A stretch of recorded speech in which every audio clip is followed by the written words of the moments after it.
Hotel Sohail की जानिब से रमज़ान अल मुबारक के महीने में हलीम के अलावा पत्थर का गोश्त, चाइनीज़, मुगलाई और अरेबियन डिशेस के अलावा कबाब, मलाई पाया भी दस्तियाब है। रोज़दारों की सहूलत के लिए मीनार गार्डन में वाक़े रेम्बो शॉपिंग फेस्टिवल में खुसूसी स्टॉल लगाया गया है, जहां हलीम के अलावा दीगर मज़ेदार डिशों को नोश फरमा सकते हैं। याद रहे, होटल सोहेल की कोई ब्रांच नहीं है। होटल सोहेल का पता है नलगुंडा एक्स रोड, हैदराबाद। शहर हैदराबाद के कोने कोने से आप होटल सोहेल के जायकेदार डिशेस स्विगी या जोमेटो से मंगवा सकते हैं।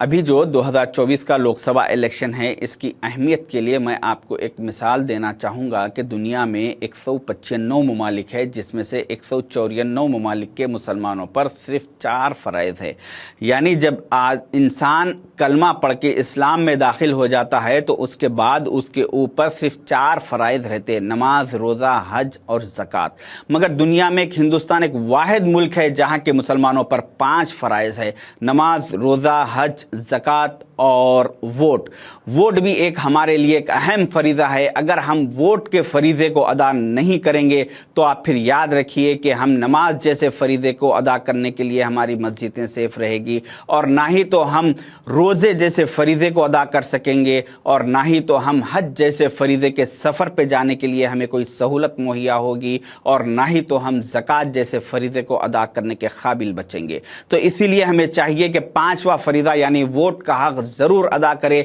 5वां फरीज़ा अगर हम अदा करेंगे तो हम बाकी 4 फरीज़ों पर अमल कर सकेंगे, वरना बहुत मुश्किल हो जाएगा। अगर आपके पास जब भी पोलिंग है, जिस दिन भी पोलिंग है, इलेक्शन है, उस दिन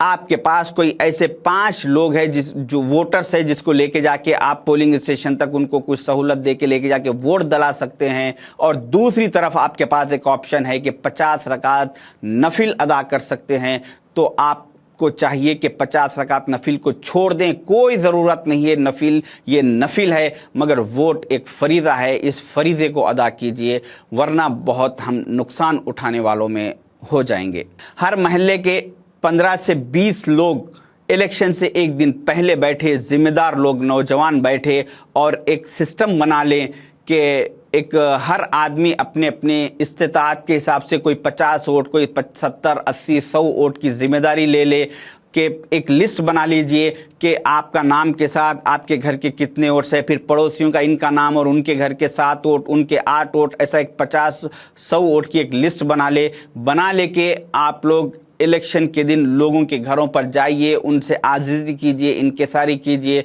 और कहिए कि आप चलिए, हम आपके लिए क्या सहूलत हो सकती है हम मुहैया करेंगे, आप चलिए अपना वोट का हक़ इस्तेमाल करिए। मगर जब आप किसी के घर पे जाएंगे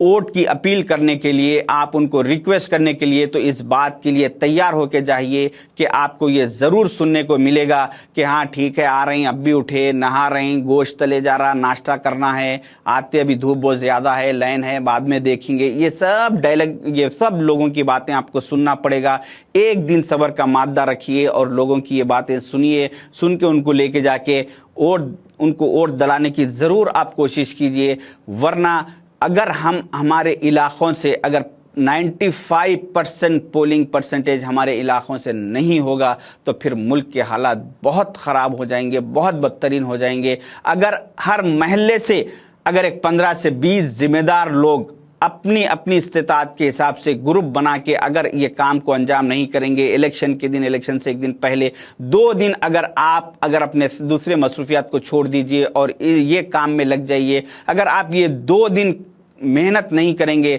तो फिर याद रखिए आपकी आने वाली कई नस्लें कोई काम करने के काबिल नहीं रहेगी। इसीलिए आपको चाहिए कि ये 2 दिनों को अहमियत दे, इलेक्शन के दिन और उससे 2 दिन पहले सब प्लान करके जो है सो आप वोट का परसेंटेज बढ़ाने की कोशिश करिए। और अभी ये वक्त नहीं रहा कि हम जो है सो ये सोचे कि अरे वो कांग्रेस का कैंडिडेट, इंडिया अलायंस का कैंडिडेट हमारे पास आया नहीं, मिला नहीं, पूछा नहीं, हमारे को बिरयानी के लिए पैसे नहीं दिया, फलां, ये सब सोचने का वक्त नहीं है। अगर कोई आपके पास आए या ना आए, मगर आप अपने हिसाब से अपने अपने महल्लों में आप एक ज़िम्मेदार शहरी होने के नाते आप ये काम कीजिए, लोगों को तैयार करके आप जैसे वोट दिलाने की कोशिश कीजिए। और अभी ये वक्त भी बाकी नहीं रहा कि हम ये सोचें कि अरे फलाना BRS TRS का कैंडिडेट या इंडिया अलायंस से जो भी बाहर रीजनल पार्टी से, अरे ये पार्टीज के MLA साहब हमारी कब्रिस्तान की दीवार को पैसे दिए थे, मस्जिद को चुन्ना दलाने के लिए पैसे दिए थे, हमारे बच्चे की शादी में आके मेरे साथ गले में हाथ डाल के MLA साहब फोटो लिए थे, ये उनके एहसानात को मैं कैसा भूलूं, कैसा उनके खिलाफ इंडिया अलायंस को ओढ़ दूं। ये सब सोचने का वक्त नहीं है। आपको अब चाहिए कि मुत्तहिद होके ये सब चीज़ों को बाजुक रखे और अभी कॉन्स्टिट्यूशन को, शरीयत को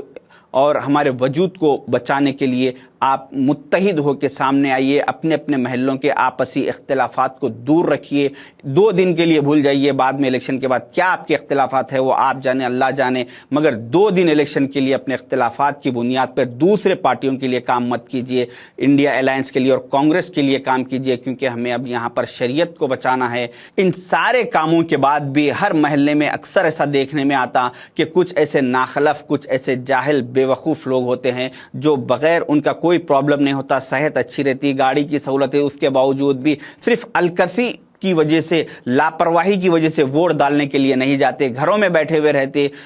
तो ऐसे लोगों के लिए महल्ले के जिम्मेदार लोग इलेक्शन के बाद बैठे और बैठ के इन वोटर लिस्ट में से इन लोगों का नाम निकलवा दीजिए। निकाल के इन लोगों को, अगर आपके महल्लों में कोई जानवरों की लिस्ट है तो उस लिस्ट में इन लोगों का नाम ऐड करवा दीजिए, क्योंकि ये इंसान नुमा जानवर है। इन लोगों को किसी की ना खुद की परवाह है, ना किसी दूसरों की, ना अपने मुल्क की परवाह नहीं है। तो ऐसे लोग वोटर लिस्ट में रहने के काबिल नहीं है, बल्कि जानवरों की लिस्ट में रहने के काबिल है। अभी जो इंडिया अलायंस का और NDA का जो हिसाब चल रहा है, अभी BJP और कांग्रेस का दोनों एक बराबरी लेवल पे चल रहे हैं, 50-50 पर चल रहे हैं। अगर इस मौके पर हम सही तरीके से हमारा अगर पोलिंग परसेंटेज बढ़ाएंगे, हमारा अक्सर मुस्लिम इलाक़ों में 30-35% पोलिंग होता, अगर हम इसको 95 तक लेके जाएंगे तो हम बराबर जो है सो कामयाब होंगे। हम एक जालिम हुक्मरानों को ख़त्म करने में हम बहुत अहम रोल हमारा रहेगा। सिर्फ हमारे लिए इतना चाहिए, हम इतना जुल्म व ज़्यादती देख रहे हैं मगर हम फिर भी गफलत में बैठे हुए हैं। अगर आपके महल्लों से, अगर आप अपनी जिम्मेदारी निभाते हुए अगर पोलिंग परसेंटेज आपके पोलिंग बूथ पे अगर 95%, 90 to 95% करते हैं तो मैं आपको ये वादा कर रहा हूं कि हम ज़रूर इंशाल्लाह ये जालिम हुक्मरानों को ख़त्म करने में कामयाब होंगे। आपको अंदाज़ा है कि अगर ये तीसरी बार ये जालिम हुकूमत आएगी तो फिर उसके बाद मुल्क का हर किसी का क्या हाल होने वाला है, कितना ये लोग जुल्म इनका बढ़ जाएगा, किस हद तक जाएगा। तो उन सारे हम 5 साल ये सारी तकलीफ़ें सहने के बजाय, सारी मुसीबतें सहने के बजाय सिर्फ हमें चाहिए कि सिर्फ 2 दिन को अहमियत दे, 2 दिन अपने अपने इख्तिलाफात को बाजुक रख के कांग्रेस के लिए काम कीजिए, इंडिया अलायंस के लिए काम कीजिए और इन जालिम हुक्मरान की हुकूमत को गिराने में बहुत अहम रोल अदा कीजिए। शुक्रिया। अल्लाह हाफिज़।